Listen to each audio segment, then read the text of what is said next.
Il logo nasce da Babylon Formale Zaffira del Cerretino per Figaro. Il proprietario è la società agricola Ampliati, mentre l'allevatore Gabriele Conoscita.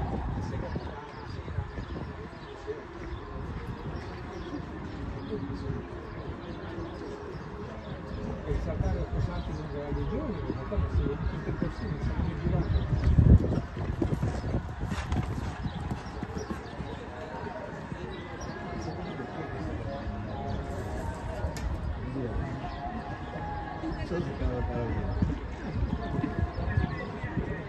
Corretto.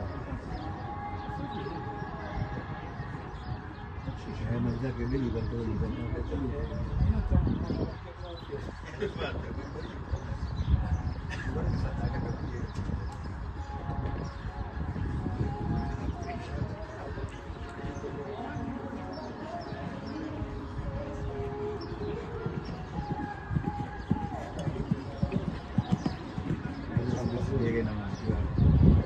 Hai visto?